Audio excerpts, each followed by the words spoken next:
Olá! Seja bem-vindo ao canal da Primeira Igreja Batista da Ilha das Flores. Eu sou o pastor Eliomar Paixão e neste momento você está na nossa Escola Bíblica Dominical.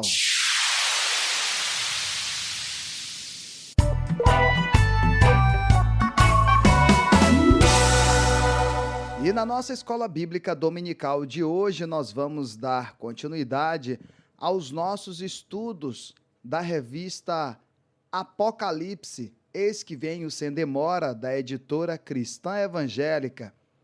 Então, vem comigo para a aula de hoje.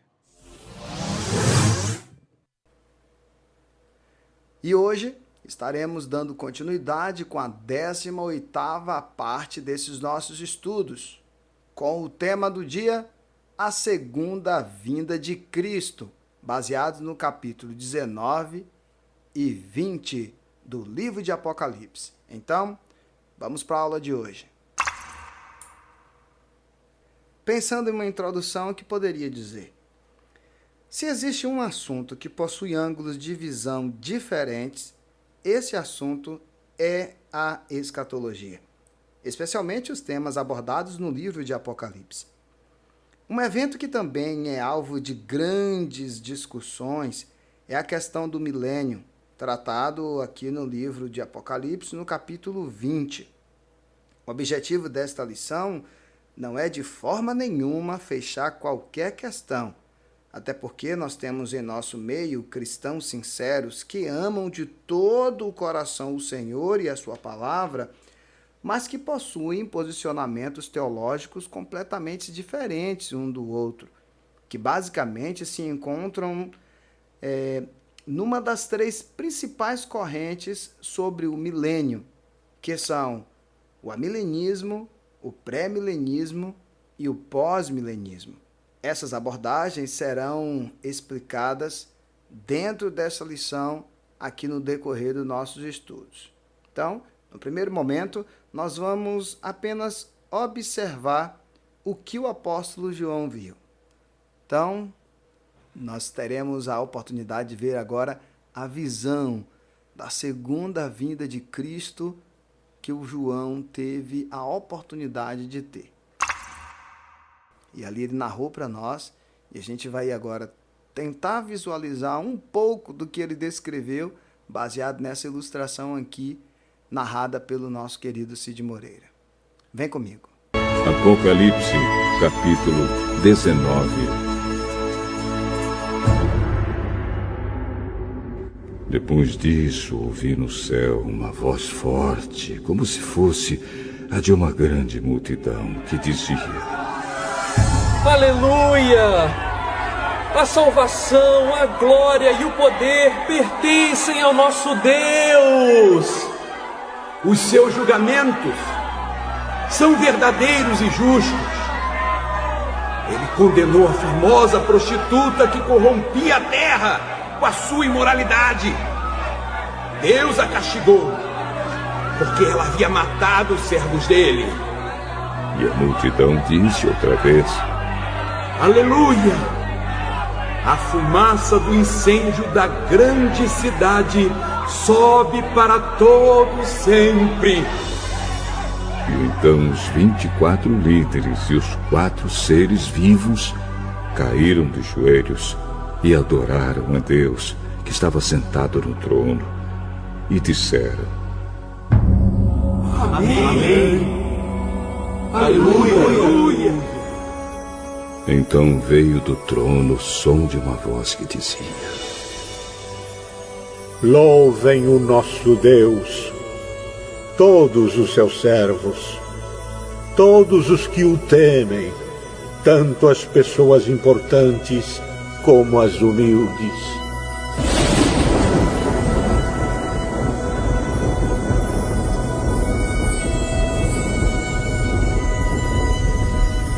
Aí ouvi um som que parecia a voz de uma grande multidão, como o barulho de uma grande cachoeira, ou como fortes trovões, que dizia: Aleluia! Pois o Senhor nosso Deus, o Todo-Poderoso, é Rei.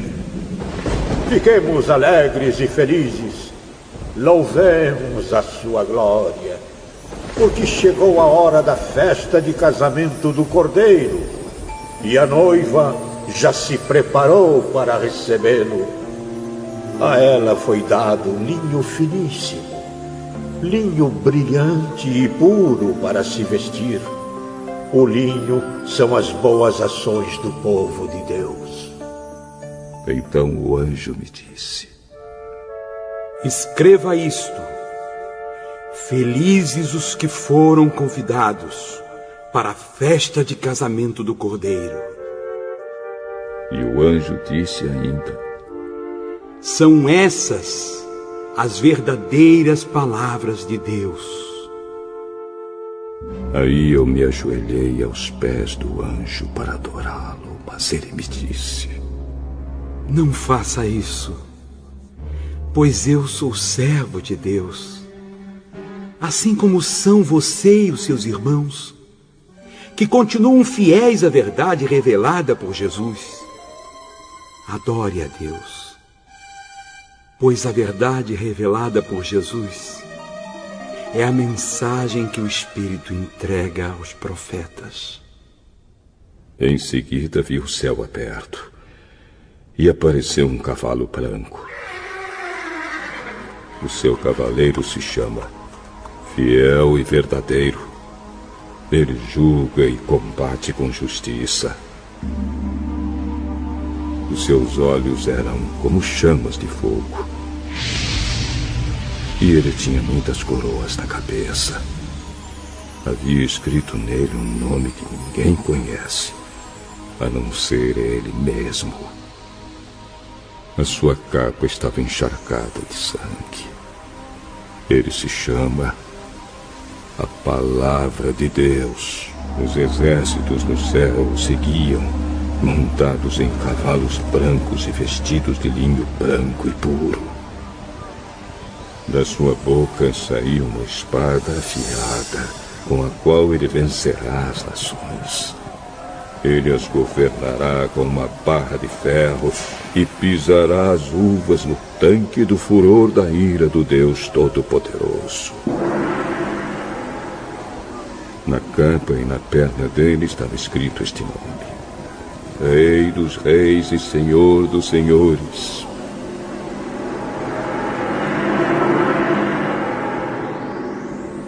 Então vi um anjo que estava de pé sobre o sol. Ele gritou com voz forte, dizendo o seguinte para todas as aves que estavam voando bem alto: venham e se ajuntem para o grande banquete de Deus. Venham e comam a carne de reis, de generais e de soldados, de cavalos e de cavaleiros, e de todas as pessoas, sejam escravas ou livres, sejam importantes ou humildes. Depois vi o monstro e os reis do mundo inteiro e os seus exércitos reunidos para lutar contra aquele que estava montado no cavalo e contra o seu exército. O monstro foi feito prisioneiro junto com um falso profeta, que havia feito coisas espantosas na sua presença. Com aquelas coisas, ele havia enganado os que tinham o sinal do monstro e os que haviam adorado a imagem do monstro. O monstro e o falso profeta foram jogados vivos no lago de fogo que queima com enxofre. Os seus exércitos foram mortos pela espada que saía da boca daquele que estava montado no cavalo branco. E todas as aves comeram da carne deles, até não quererem mais.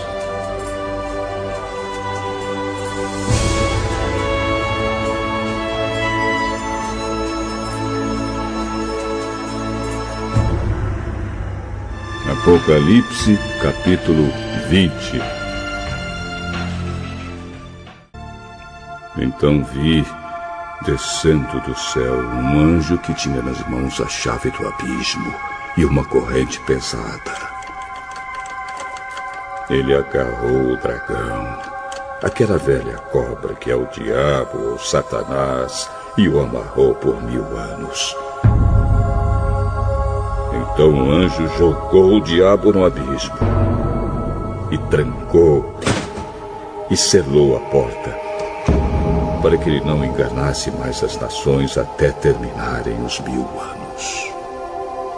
Depois desses 1000 anos, é preciso que ele seja solto por um pouco de tempo.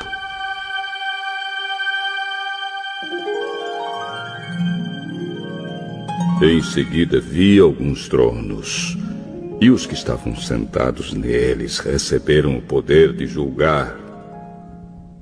Vi também as almas das pessoas que tinham sido degoladas, porque haviam anunciado a mensagem de Deus e a verdade que Jesus revelou.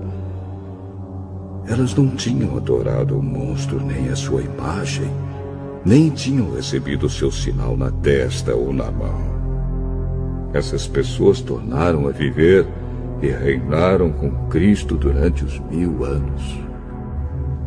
Os outros mortos não tornaram a viver até que os 1000 anos terminaram.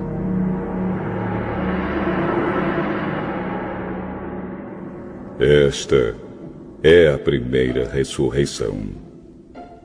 Felizes e abençoadas as pessoas que forem incluídas nessa primeira ressurreição, pois a segunda morte não tem poder sobre elas. Serão os sacerdotes de Deus e de Cristo e reinarão com ele durante os 1000 anos. Depois que os 1000 anos terminarem, Satanás será solto da sua prisão e sairá para enganar os povos de todas as nações do mundo, isto é, Gog e Magog. Satanás os juntará para a batalha, e eles serão tantos como os grãos de areia da praia do mar. Eles se espalharam pelo mundo e cercaram o acampamento do povo de Deus e a cidade que ele ama. Mas um fogo desceu do céu e os destruiu. Aí o diabo que os havia enganado foi jogado no lago de fogo e enxofre, onde o monstro e o falso profeta já haviam sido lançados. E lá eles serão atormentados para todo sempre, de dia e de noite.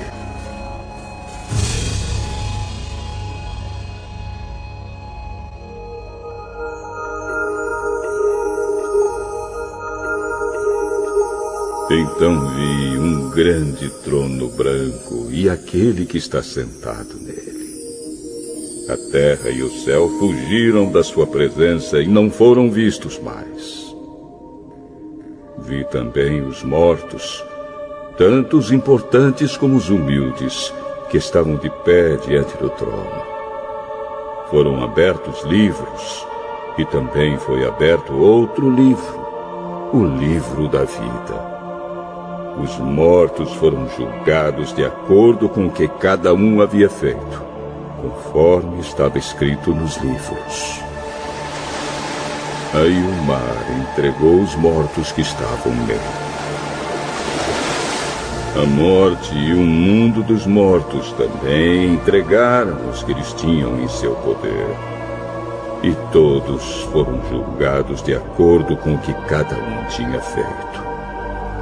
Então a morte e o mundo dos mortos foram jogados no lago de fogo. Esse lago de fogo é a segunda morte. Quem não tinha o seu nome escrito no livro da vida foi jogado no lago de fogo.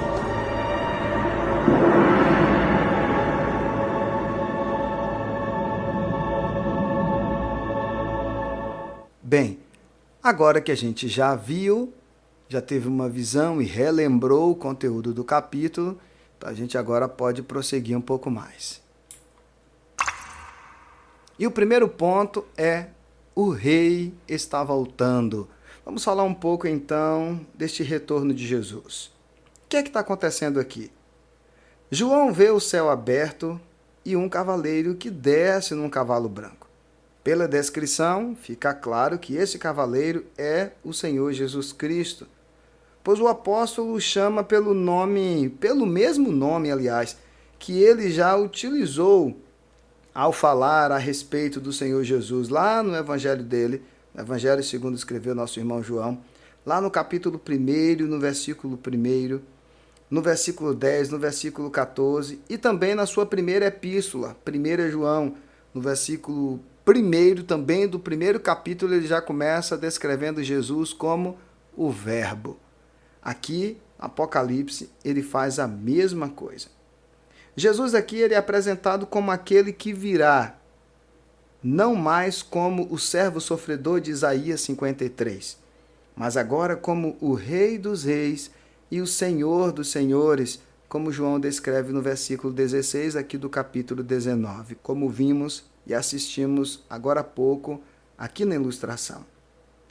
Essa descrição indica que Jesus voltará para julgar a terra e exercer o seu domínio e governo sobre todos, julgando cada um. Esse julgamento será pela sua própria palavra, que é simbolicamente descrita como uma espada que sai de sua boca, como nós vimos no versículo 15 do capítulo 19 aqui e acabamos assistindo na ilustração também. Essa visão de João nos informa que Jesus Cristo é o Rei vitorioso, que está voltando para julgar e reinar. Com isso em mente, nós precisamos compreender a urgência de anunciar o Evangelho, a fim de que todos reconheçam seu senhorio absoluto e se rendam aos seus pés enquanto é tempo. No final, ele julgará o mundo com justiça, como disse o profeta Isaías no capítulo 11, versículo 4. Ai daquele que naquele momento não tiverem suas vestiduras lavadas no sangue do Cordeiro. Tais pessoas sofrerão as consequências do furor da ira de Deus. Então nós já temos uma aplicação para hoje. Sabendo que Jesus Cristo é o Rei dos Reis, como está sendo o seu temor e tremor diante dele? Outra pergunta. Ele reina em sua vida? Ou você ainda tem negligenciado o governo soberano dele? Pense nisso. Então vamos caminhar um pouco mais. Tópico 2. Satanás é preso. Baseado no capítulo 20, do versículo 1 ao 6, nós vamos ver o episódio desta prisão. Após o relato da vinda de Jesus, o apóstolo tem uma nova visão. A visão de Satanás sendo preso para que não mais enganasse as nações até que se completasse os 1000 anos. É a narrativa do versículo 3. Na questão do milênio, há uma grande divergência de opiniões escatológicas, o que vamos tratar de forma breve aqui no último tópico desta lição, mas é um pouco mais lá para frente. O que podemos declarar é que João nos dá evidência de que Satanás não é tão poderoso assim como alguns querem pensar. Tudo o que ele faz está sob a jurisdição e controle do próprio Deus. Nós notamos lá no episódio de Jó que a ação dele era uma ação limitada, que neste momento, lá da história, ele só pôde fazer ou só pôde atuar até onde Deus permitiu. Neste momento, ele suprime a atuação de Satanás para não mais enganar as nações, aqui na visão que o João teve.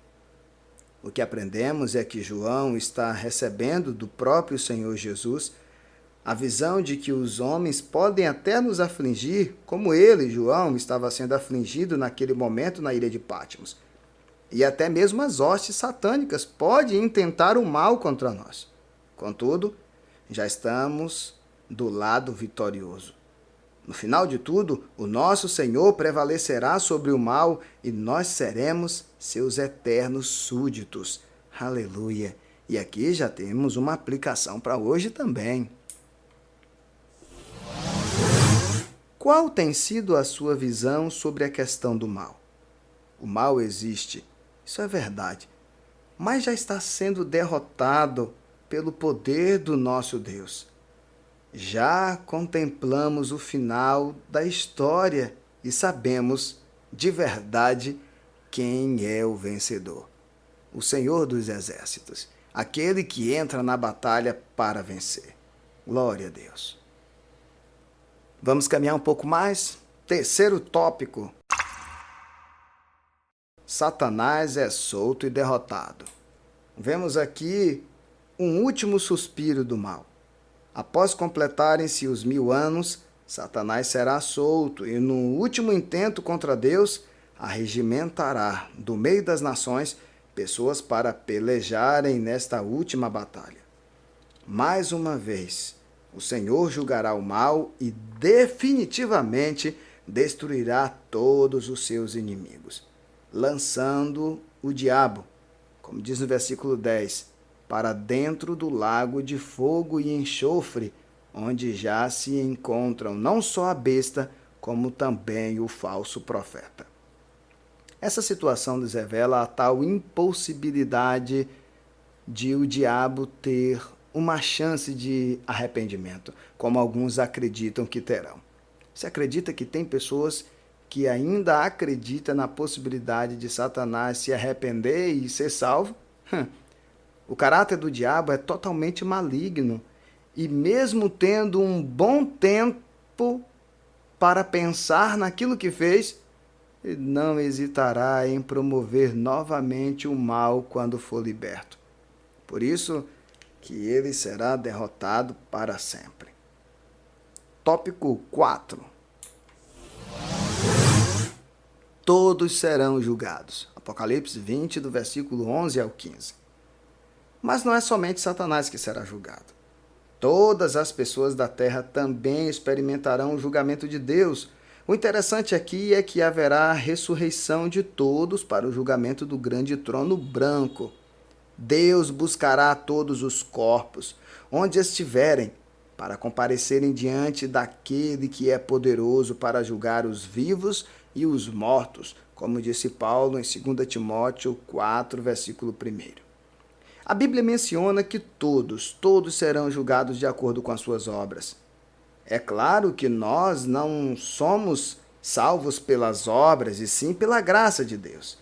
É exatamente por isso que o fator determinante para a salvação de todos é ter o nome escrito no livro da vida. João já havia deixado muito claro no seu evangelho e em sua epístola que somente os que creem em Jesus terão a vida eterna. Aqui, em Apocalipse, essa verdade é novamente ratificada. Não há nenhum outro meio pelo qual devamos ser salvos, senão Cristo Jesus, o Senhor, senão a graça de Deus. E aí já temos uma aplicação para hoje também. Você já experimentou a vida eterna que Jesus oferece gratuitamente? E seus familiares e amigos também já experimentaram? Quem deixar para depois não terá a vida, mas experimentará as duras consequências das obras que praticou. Portanto, entrega teu caminho ao Senhor, confia nele, o mais ele fará. Busca servir a Deus de todo o seu coração hoje. Não espera para ver demais. Vamos caminhar um pouco mais? Tópico 5.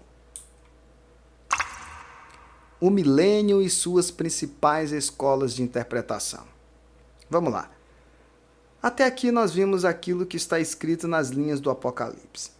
Agora veremos como as 3 principais escolas interpretam essas informações. E como esse assunto é bem delicado, por ele trazer vários pontos diferentes e ter muitos detalhes às vezes cada ponto, eu penso que um auxílio visual seja de grande valia para entendermos um pouco mais este assunto. Então, eu quero que você assista esse vídeo agora e com este vídeo você possa tirar as suas dúvidas e de uma forma bem mais dinâmica discutir o assunto acerca do milênio. Então vem comigo. vamos continuar falando sobre os diferentes métodos de interpretação. Nos vídeos passados, abordamos um pouco sobre o método literal e o método alegórico. E como o emprego destes métodos geraram diferentes escolas de pensamento, que são elas o idealismo, o preterismo, o historicismo e o futurismo. Dentro destas escolas de pensamentos ou correntes de interpretação sobre as profecias relacionadas ao tempo do fim, surgiram também diferentes interpretações sobre o período conhecido como milênio. Também destacam-se 3 diferentes interpretações, que são o amilenismo, aonde o prefixo a significa que não existe, ou seja, pelo menos eles não creem em um milênio literal, é puramente simbólico, espiritual. O pré-milenismo, assim chamado, pois acredita que o milênio só acontecerá depois da vinda de Jesus, ou seja, pré significa que nós estamos vivendo antes do milênio. E o pós-milenismo, que acredita que a igreja já está vivendo o milênio antes da vinda de Jesus, ou seja, a vinda de Jesus só acontecerá após o milênio. Também vimos 2 vertentes que surgiram dentro do pré-milenismo, que são elas: o pré-milenismo histórico e o pré-milenismo dispensacionalista. Porém, a forma como se tem aplicado os diferentes métodos de interpretação, além de gerarem diferentes escolas de pensamento e diferentes interpretações sobre o milênio, também geraram diferentes interpretações sobre o momento do arrebatamento. Surgiram linhas de interpretação como o pré-tribulacionismo, uma visão moderna que surgiu no último século, que acredita que a igreja será arrebatada antes da grande tribulação. O mid-tribulacionismo, adotada por uma minoria que acredita que a igreja será arrebatada no meio dos 7 anos da última semana de Daniel. E a visão pré-ira, que é a mais recente de todas, que acredita que a igreja ela estará presente durante a tribulação, mas ela será arrebatada antes do derramar das 7 taças da ira de Deus. E o pós-tribulacionismo, sendo a interpretação mais antiga de todas, presente inclusive na igreja primitiva, onde acredita-se que a igreja ela sempre passaria por tribulações e a vinda de Jesus só aconteceria no final da grande tribulação. Hoje vamos falar sobre o pré-milenismo dispensacionalista, também conhecido como uma visão pré-tribulacionista. O pré-milenista é aquele que acredita que a igreja está vivendo antes do milênio. Por isso é chamado de pré-milênio, pré-milenista. Já os dispensacionalistas são aqueles que acreditam que a história da humanidade está dividida em 7 dispensações, que são elas: a dispensação da inocência, da consciência, do governo humano, da promessa, da lei, da graça e do milênio. Basicamente, hoje estamos vivendo a dispensação da graça, onde Deus está tratando com a igreja. Porém, quando a igreja for arrebatada, segundo esta linha de pensamento, Deus vai voltar a tratar com Israel, ou seja, ele vai voltar uma dispensação atrás. Uma das grandes divergências dentro da escatologia está relacionada ao momento do arrebatamento, em relação à grande tribulação e à vinda de Jesus.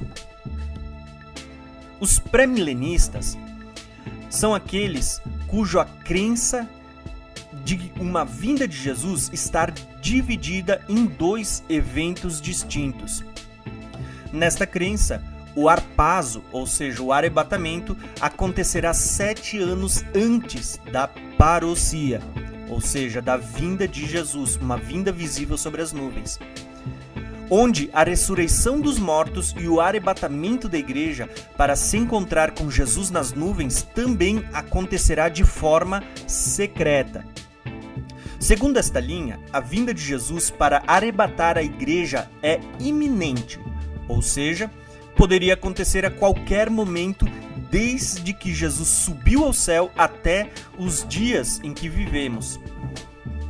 Este grupo é chamado de pré-tribulacionista porque acredita que a igreja será arrebatada antes da grande tribulação, ligada à última semana de Daniel. Uma vez que a vinda de Cristo precede a grande tribulação, a igreja não verá o surgimento do anticristo, pois, nesta visão, parte da igreja, ou seja, parte da noiva, estará participando das bodas do Cordeiro, enquanto parte da noiva permanecerá na terra para passar pela grande tribulação.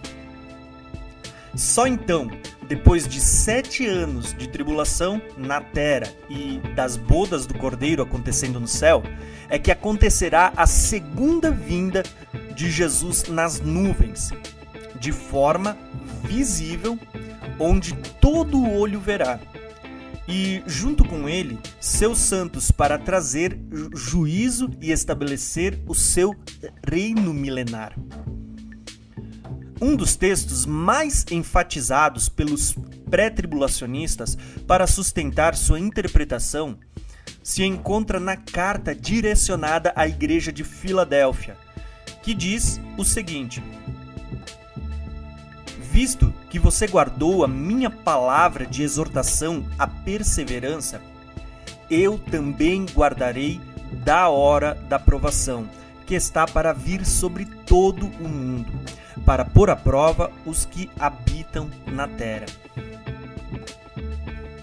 A grosso modo, o pré-tribulacionismo anuncia um arrebatamento antes da tribulação como um escape para que a igreja não sofra as perseguições anunciadas profeticamente. Qual é o ponto positivo do pré-tribulacionismo? É que este incentiva a igreja a viver em santidade, preparada como se a vinda de Jesus fosse acontecer a qualquer momento. E qual é o ponto negativo do pré-tribulacionismo? Que ele cria uma expectativa de livramento, deixando a igreja despreparada para a grande tribulação. O problema do ensino de um arrebatamento pré-tribulação é que ele não é claro nas Escrituras. E por não haver nenhum texto que fale diretamente que o arrebatamento acontecerá antes da vinda visível, necessitam recorrer a outros meios para sustentar esta teoria, tais como o uso de figuras tipológicas, para suprir a falta de passagens que afirmam com clareza a vinda dividida em 2 eventos. Também é necessário sustentar uma sequência de eventos baseados unicamente na lógica. Fazem uma separação forçada entre o momento do arpazo, ou seja, o arrebatamento, e a parousia, a vinda visível de Jesus nas nuvens, inserindo um intervalo de 7 anos entre o arrebatamento, o arpazo, e a vinda visível sobre as nuvens, a parousia. Também fazem separação entre a igreja e Israel, como se Deus tivesse 2 povos ou 2 esposas, ignorando o mistério de Cristo, de que gentios e israelitas em Jesus se tornam um, dos 2, um novo homem, um só corpo, a igreja. Também torna-se necessário forçar uma separação da primeira ressurreição em etapas, como se a primeira ressurreição, que acontece no final da grande tribulação, onde também ressuscitam as almas dos que foram mortos, decapitados, por não adorar a besta e não aceitar a sua marca, estivesse divididas em dois eventos distintos. Desta forma, a primeira ressurreição deixa de ser uma primeira ressurreição, pois, na linha pré-tribulacionista, cria outra antes. Esta visão pré-milenista dispensacionalista, que defende um arrebatamento pré-tribulacionista, é a visão mais recente e moderna, tendo se popularizado em meados de 1830 através de John Nelson Darby. Então, este foi um breve resumo do entendimento pré-milenista dispensacionalista, que defende um arrebatamento pré-tribulacionista. Meu conselho: viva como um pré-tribulacionista, preparando-se como se a vinda de Jesus pudesse acontecer a qualquer momento. Mas prepare-se como um pós-tribulacionista, como se tivesse que passar pela grande tribulação e permanecer fiel até o fim. Como está a sua expectativa sobre a volta de Jesus? Olha, ao invés de vivermos discutindo uns com os outros quem tem razão, seria muito bom que estivéssemos todos compartilhando as boas novas de Jesus, as boas novas de salvação, e aguardando com muita alegria e vigilância o nosso Rei, que voltará para nos buscar. Pense nisso. Vamos concluir então a nossa lição de hoje? Bem, apesar do milênio ser um assunto tão divergente de opiniões, nós devemos nos focar naquilo que é comum a todos nós. Existe um pastor, doutor, Augusto Nicodemos. Ele diz algo bem interessante. Ele diz que os pontos essenciais da escatologia são claros e todas as posições concordam nos pontos principais, embora tenham opiniões diferentes em alguns. Mas, em termos gerais, há 5 pontos que todas as divergências pensam da mesma forma. E deveria ser nisso que deveríamos focar. Primeiro ponto, que todos concordam: Jesus voltará. Disso ninguém duvida, nenhuma das 3 linhas que acabei de mencionar. Segundo ponto, Jesus julgará os vivos e os mortos. Terceiro ponto, haverá ressurreição dos mortos. Quarto ponto, Satanás será julgado e condenado. Quinto ponto, haverá um período de paz e de prosperidade. Bem, nesses 5 pontos aqui, todos vão pensar da mesma forma. É ponto pacífico para todos. A única coisa que eu acrescentaria aqui é que nós, os cristãos, acreditamos que os cristãos não serão julgados. Os cristãos se apresentarão para serem recompensados pelo Senhor, receberão os seus galardões pela sua vida cristã, pela sua vida íntegra, por aquilo que ele apresentou no reino de Deus. Os julgamentos são para aqueles que serão condenados. Mas isso é só uma questão de compreensão e de leitura da causa. Isso tudo aqui é o mais importante. É que esses 5 pontos são pontos que todas as linhas concordam sem nenhum problema. Talvez a nossa maior dificuldade, então, seja em relacionar um ponto com o outro e entender como eles se encaixam na história. Percebemos que as divergências neste assunto estão nesta questão. Porém, não devemos nos esquecer de que são bem-aventurados aqueles que leem e aqueles que ouvem as palavras da profecia e guardam as coisas nela escritas, pois o tempo está próximo. O principal dessas palavras da profecia é o fato de que cremos num Jesus Cristo vitorioso, que vai buscar a sua igreja e derrotará para sempre o mal. A grande questão é, se nós não sabemos quando Jesus virá, Então, precisamos viver o evangelho dele como se ele fosse voltar a qualquer momento. Devemos buscar estarmos preparados para a visita iminente do Senhor. Como ele mesmo disse, ele viria como um ladrão. Um ladrão nunca avisa quando vai roubar uma pessoa. Ele chega inesperadamente. O Senhor disse que a vinda dele seria também tão repentina como um abrir e fechar dos olhos. Você já observou a rapidez que nós piscamos os olhos? A gente só pisca o olho devagar, mas lentamente quando estamos com muito sono. Não é assim que o Senhor voltará. Ele voltará em breve, de forma visível, todo olho verá, do Oriente ao Ocidente todos vão ver, todo joelho se dobrará, todo joelho se curvará, e então toda a humanidade será impactada com este acontecimento. E eu e você, sendo um bom cristão, não seremos pegos de surpresa. Ok? Então, eu te convido, agora que fizemos a conclusão, a participar da nossa dinâmica, aquela que você já conhece. Os Bereanos.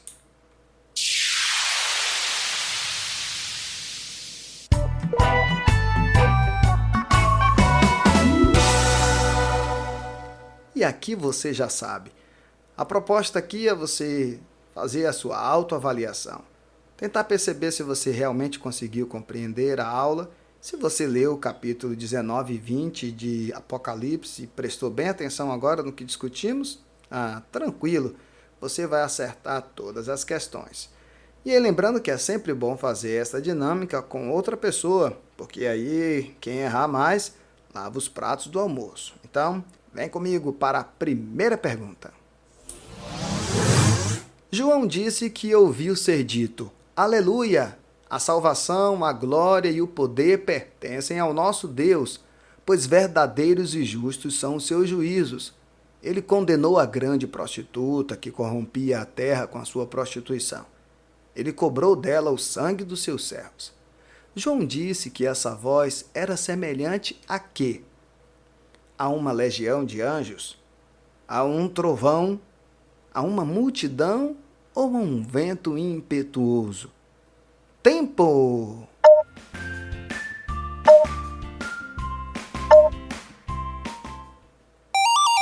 A uma multidão. Segunda pergunta. João disse que viu os 24 anciãos prostrarem-se e adorarem a Deus, que estava no trono, e disseram: Ó Rei, vive para sempre.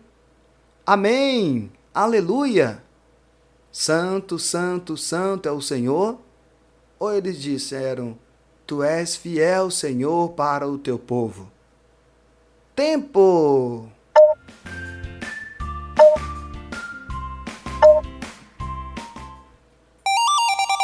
Amém! Aleluia! Foram que os 24 anciãos, prostrando-se, disseram ao Senhor sentado no trono. Terceira pergunta. João disse que na hora do casamento entre o cordeiro e a noiva, foi dada à noiva linho fino, brilhante e puro. O que significa este linho fino? Os atos justos dos santos em Cristo, as vestes da pureza da igreja, a santificação dos santos em Cristo ou a beleza de uma mulher adornada? Tempo!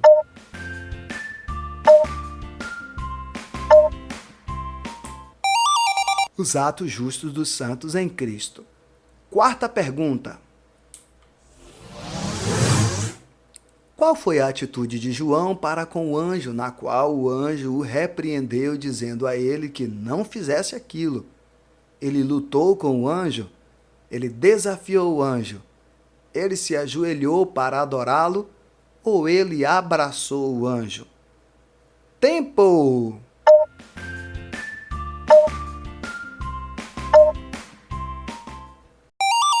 Ele se ajoelhou para adorá-lo. Quinta pergunta. João disse que depois desses acontecimentos, ele viu um cavalo branco, cujo cavaleiro se chamava Verdadeiro e Justo, Misericordioso e Fiel, Justo e Verdadeiro ou Fiel e Verdadeiro? Tempo!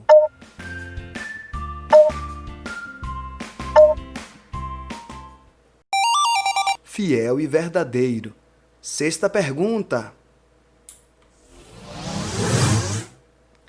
Quais as características desse cavaleiro que se chamava fiel e verdadeiro?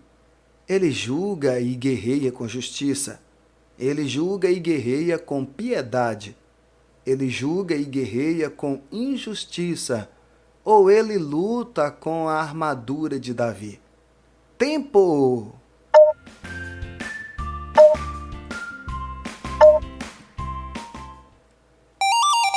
Ele julga e guerreia com justiça. Sétima pergunta. Da boca do cavaleiro sairá o que para ser usado para ferir as nações? As palavras certas? Um poder sobrenatural? Uma espada afiada ou um vento incontrolável? Tempo!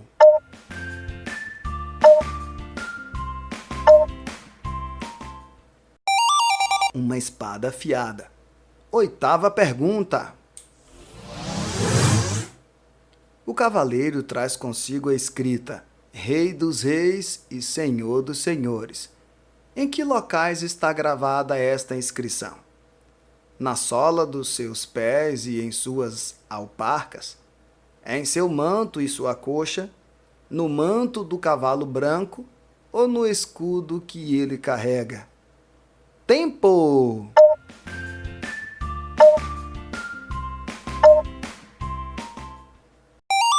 Em seu manto e sua coxa. Nona pergunta. João disse que viu um anjo que estava de pé no sol, clamando em alta voz: Venham, reúnam-se para o grande banquete de Deus, para comerem carne de reis, generais e poderosos, carne de cavalos e seus cavaleiros, carne de todos, livres e escravos, pequenos e grandes. Para quem o anjo estava falando? Para todas as aves que voavam pelo meio do céu, para os demais anjos, para todos os moradores da terra ou para os 4 seres viventes? Tempo!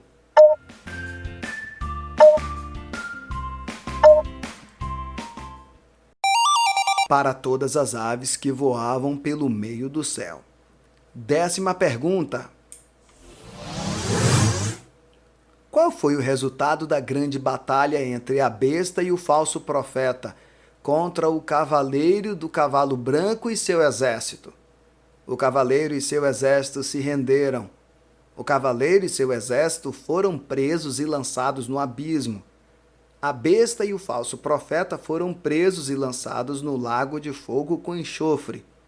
Ou a besta e o falso profeta venceram o cavaleiro e seu exército. Tempo!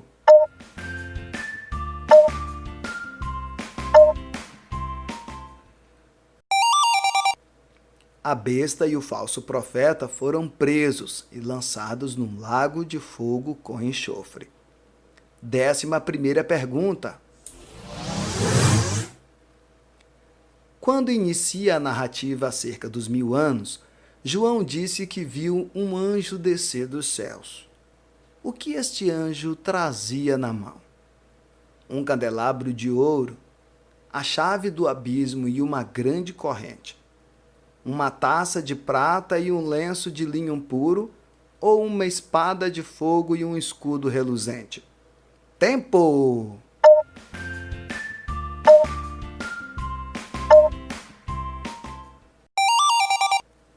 A chave do abismo e uma grande corrente. 12ª pergunta. João disse que o anjo que ele viu descer dos céus prendeu o dragão, a antiga serpente que é o diabo, Satanás, e o acorrentou para que ficasse preso por quanto tempo? Por 1000 anos, por 3000 anos por 7.000 anos ou por 12.000 anos? Tempo!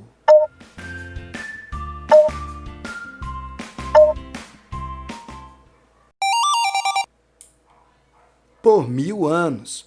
13ª pergunta.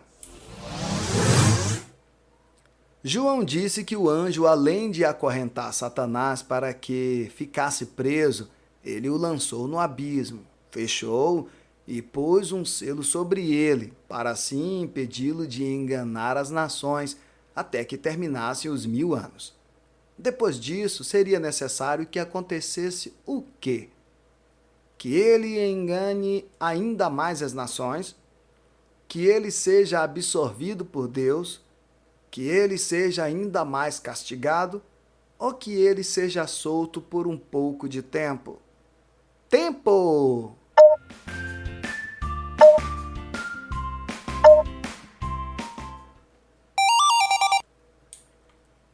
Que ele seja solto por um pouco de tempo.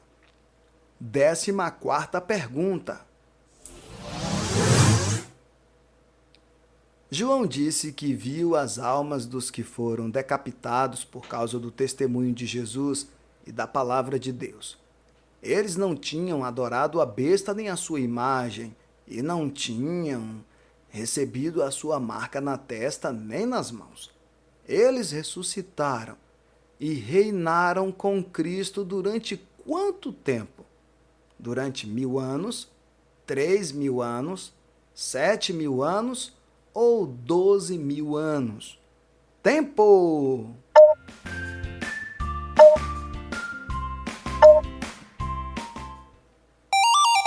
Mil anos. 15ª e última pergunta. João disse que viu um grande trono branco e aquele que nele estava sentado. Livros foram abertos. Outro livro foi aberto, o livro da vida. Os mortos foram julgados de acordo com o que tinham feito, segundo o que estava registrado nos livros. O que aconteceu com aqueles que o nome não foi encontrado no livro da vida? Eles voltaram para a terra para se redimirem, receberam a bênção pela metade, foram encaminhados para a repescagem ou foram lançados no lago de fogo? Tempo!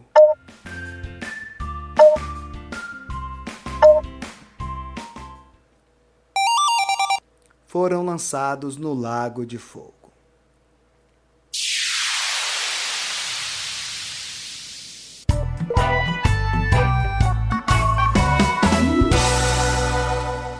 Pronto, pessoal, por hoje é só, meu querido aluno, minha querida aluna. Até o próximo domingo com a nossa 19ª parte dessa nossa jornada. Eu aguardo você e te peço e te oriento que leia o capítulo 21 de Apocalipse, tá bom? Então, aguardo você. Até lá. Tchau!